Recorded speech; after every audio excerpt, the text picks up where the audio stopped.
창의성은 고립에서 나오는 것이 아니라 여러 아이디어의 융합에서 나온다. 우리는 새로운 아이디어와 신선한 관점을 접할 때 뭔가를 만들어낼 가장 생산적인 상태가 된다. 따라서 창의성을 예측할 수 있는 가장 효과적인 지표 중 하나는 경험에 대한 개방적 태도다.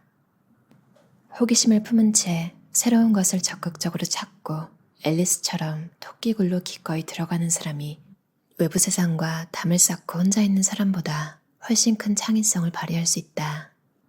인간은 본래 패턴을 찾아내는 일에 뛰어난 존재다. 그런데 기술 발전 덕분에 이제는 패턴을 찾아내는 컴퓨터의 능력이 인간보다 훨씬 뛰어나다. 워홀과 타란티노, 해밍웨이를 거장으로 만든 습관. 패턴을 찾아내기 위해 고안된 컴퓨터 프로그램이 가장 먼저 하는 일은 분석이 아니라 수집이라는 점에 주목하라. 그것은 많은 뛰어난 작가와 음악가, 디자이너의 습관과도 일치한다. 그들은 자신을 거장이 아니라 수집가로 생각한다. 그들은 요리사가 식재료를 찾아다니듯 개걸스럽고 집요하게 작품을 소비하고 모은다. 각 분야에서 최고가 된 인물들을 보면 이름을 날리기 훨씬 전부터 자신이 좋아하고 존경하는 작품을 수집한 경우가 많았다. 어니스트 해밍웨이는 보유한 장서가 9,000권이 넘었고 해마다 책이 200여 권씩 늘었다고 한다. 뛰어난 사례를 모으는 것이 왜 그토록 중요할까? 최고에 이르기 위해 첫 단계는 최고에 이른 이들의 작품을 경험하는 것이기 때문이다. 톰 페로티는 30년 넘게 글을 써온 소설가다. 지금도 그는 집요한 독서가 훌륭한 글쓰기의 필수 요소라고 생각한다. 끊임없이 읽지 않는다면 그는 작가가 아니다. 이것은 비난이 아니라 일종의 판단 척도다.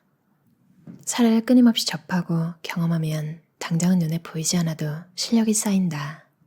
예컨대 의식적으로 애쓰지 않아도 그 분야의 일반적 규칙과 관습을 흡수하게 된다. 뭔가를 배우려는 의식적인 노력을 기울이지 않더라도 기본 구조를 지닌 사례를 자꾸 경험하면 패턴을 찾아내는 능력이 자연스레 생긴다는 것을 여러 연구가 보여준다. 인지심리학에서는 이를 암묵적 학습이라고 부른다. 또한 사례를 경험하는 것은 성취에 대한 관점을 넓혀준다. 경험해본 적이 없는 방식은 연습할 수도 없다. 최고의 아이디어는 혼자 고립돼 연습하는 시간에서 나오지 않는다. 그것은 거장들의 작품 안에 들어있다. 다양한 사례를 수집하면 서로 다른 요소들의 독특한 힘을 분간하는 힘도 생긴다. 수많은 작품 중에 당신이 훌륭하다고 느끼는 것을 골라내는 작업에는 또 다른 이점도 있다. 양이 많으면 패턴을 찾기도 그만큼 쉬워지는 것이다.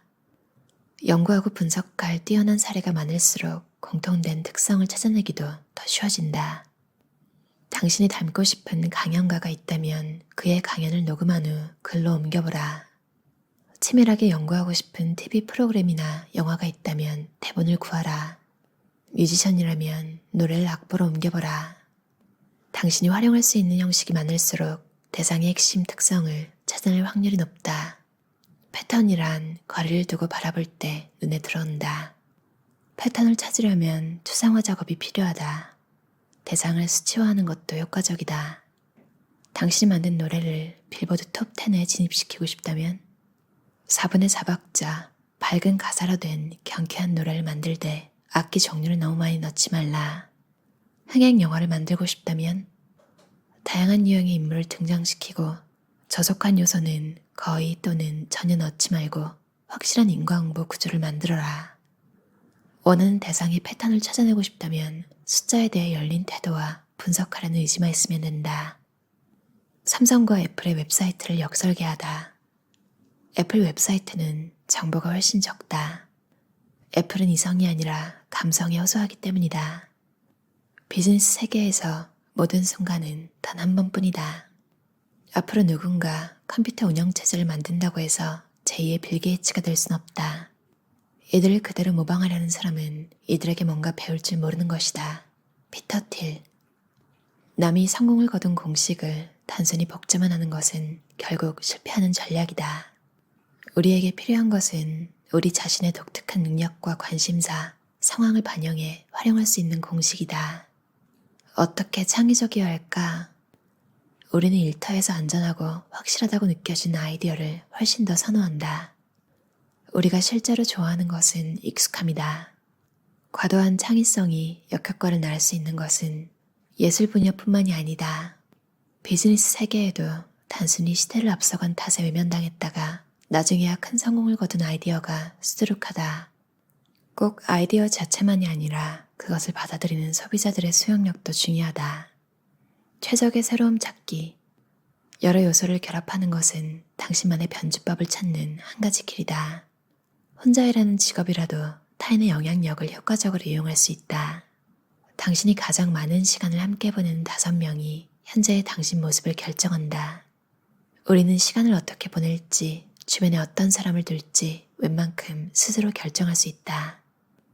우리는 인맥 쌓기를 종종 과소평가한다. 당신이 소비하는 콘텐츠가 차이를 만든다. 무엇으로부터 영향을 받을 것인지를 적극적으로 선택해야 남들과 비슷한 창작물을 만들어내는 일을 피할 수 있다.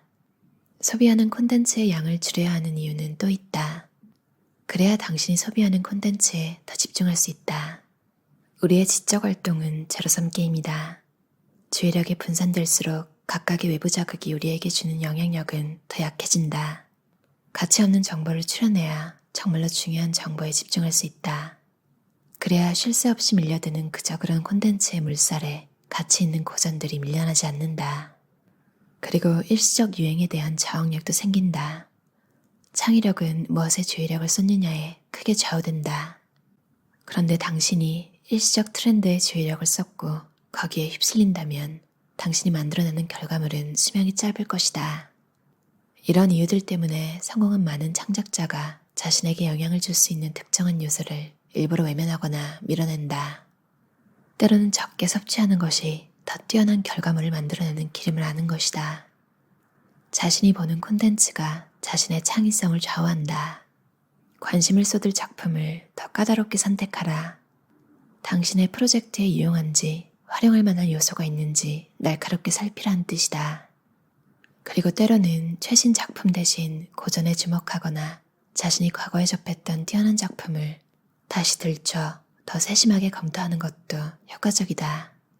실제로 수상 경력을 가진 수많은 작가는 신간보다 오래된 책을 다시 읽는데 더 많은 시간을 쓴다. 흔히들 진보하려면 새로운 것을 받아들여야 한다고 생각한다. 그러나 때로는 뒤를 돌아봐야 미래가 보인다. 남과 달라야 한다는 괴로운 강박에 시달릴 필요가 없다. 자신의 느낌대로 요리하라. 그게 다른 것이다. 뛰어난 작가와 뛰어나지 않은 작가를 또는 작가가 아닌 이들을 구분해주는 것은 취향이다. 내가 말하는 취향이란 당신 자신이 이끌리는 것이 무엇인지 알아채는 것, 그리고 당신이 강하게 끌린다면 세상에는 분명히 당신처럼 거기에 끌리고 반응하는 사람들이 존재할 것이라고 과감하게 믿어보는 것을 의미한다. 조나선 사프란포어. 우리는 높은 수준의 결과물을 당장 만들어내지 못하는 무능력함에 괴로워할 것이 아니라 자신에게 발전이 필요하다는 사실을 깨닫는 것을 다행으로 여겨야 한다. 이것은 위대함을 성취하는데 꼭 필요한 자질이다. 측정만 해도 변화가 일어난다. 적절한 측정은 불필요한 노력을 쏟는 부분을 드러낼 수 있다. 성과 지표를 관리하기 시작하면 원하는 결과 달성에 도움이 안 되는 부분이 눈에 띌 수밖에 없다. 수치 목표에는 행동을 유도하는 힘이 있다. 우리는 왜 점수 쌓기를 좋아할까? 무엇을 측정해야 할까? 목표로 삼을 구체적인 지표를 정해놓으면 방향 감각이 생긴다. 정해진 지표들에 집중하게 되므로 삶을 적절히 관리 및 통제하게 된다. 내 머릿속의 글감은 다음 내 조건을 충족해야 한다. 내 분야와 관련성이 있어야 하고 과학적 근거를 제시할 수 있어야 하고 실천 가능한 조언을 제시할 수 있어야 하며 독자가 읽고 나서 유용하다고 느낄 수 있어야 한다. 이 중 하나라도 충족하지 못하면 그 글감은 미련 없이 폐기한다. 이것은 양질의 글을 쓰는 그리고 헛된 시간을 낭비하는 나만의 프로세스다. 전문가는 적은 에너지로 최상의 결과를 얻는다. 쉬운 공을 치는 연습은 별 의미가 없을 뿐더러 오히려 비생산적이다. 끝없는 단순 반복 대신에 여러 활동을 번갈아 할 때 학습 효과가 훨씬 더 커진다. 크로스 트레이닝에는 많은 장점이 있다.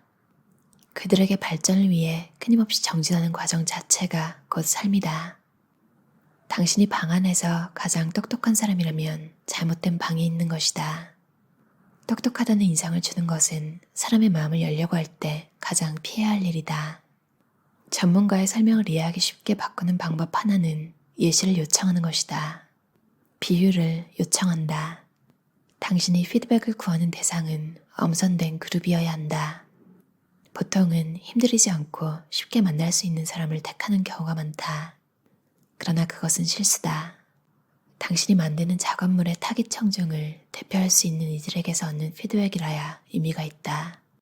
우리는 양은 많고 질은 낮은 피드백을 피해야 한다. 엉뚱한 청중에게서 피드백을 얻는다면 아예 피드백을 받지 않는 것만 못하다.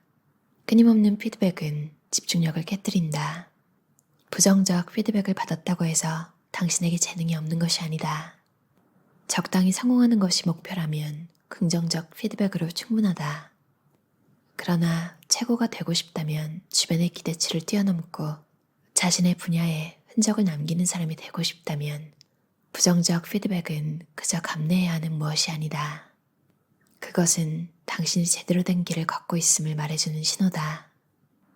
론 프리드먼 저자의 역설계라는 책이었어요. 원서 제목이 디코딩 그레이트니스인데 위대함을 해독하는 거 그 정도로 생각하면 될 것 같아요.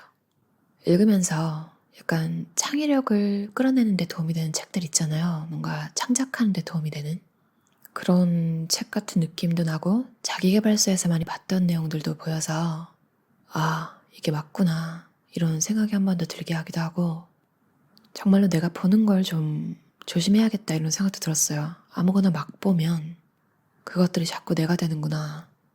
좋은 작품들을 많이 봐야겠다. 이런 생각도 들었고 읽고 나면 항상 뭔가 창작해보고 싶었던 그런 분들에게 뭔가 마음속에 불씨를 다시 심어주는 그런 역할을 할 것 같은 책이에요. 창의성은 고립에서 나오는 것이 아니라 여러 아이디어의 융합에서 나온다. 맞아요. 가끔 막 뭔가 일이 생겼을 때 주변에 있는 재료들로 척척 헤쳐나가는 사람들이 있잖아요.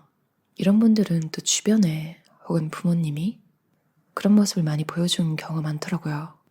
그리고 잡다한 그런 능력을 키우는 데 관심이 평소에 있고 사실 그래서 저는 만화책 많이 보는 경험도 굉장히 좋다고 생각하는데 저 같은 경우는 어렸을 때 본 만화책에서 사람의 감정이나 매너에 같은 것에 대해서 많이 배웠던 것 같아요.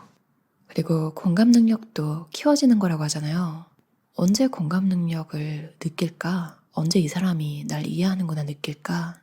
사실 옆에서 등만 토닥여줘도 아, 고맙다 이런 생각이 들긴 하지만 사실 내가 지금 겪고 있는 문제를 이미 겪었던 사람 혹은 그분의 친한 사람이 이미 겪었거나 이분이 그 분야의 전문가이거나 하면 더 이해받는 기분이 들기도 하잖아요. 어떻게 보면 위로라는 것도 좀 창의적이어야 그 사람한테 맞는 위로를 해줄 수 있는 건데 그 창의력이라는 것도 많은 경험에서 나오는 게 많은 것 같아요.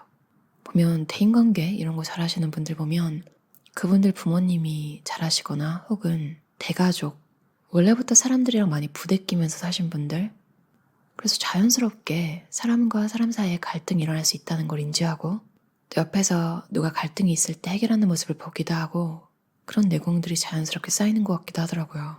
물론 이런 경험이 없다고 해도 소설 같은 걸 많이 읽으시는 분이나 혹은 드라마를 많이 보는 것도 내가 겪지 않은 일들을 이해하는 데 도움이 많이 되는 것 같다는 생각을 했어요.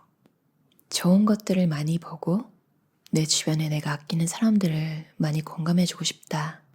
그리고 내가 봐온 좋은 많은 것들로 내가 뭔가를 새롭게 만들어낼 수 있다면 좋겠다. 그리고 그것들이 또 누군가에게 도움이 된다면 정말 좋겠다 이런 생각이 들었어요. 사업 아이템을 찾고 계신 분들한테도 도움이 될 것 같기도 하고요.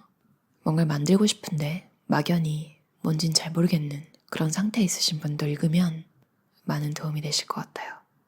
들어주셔서 감사합니다.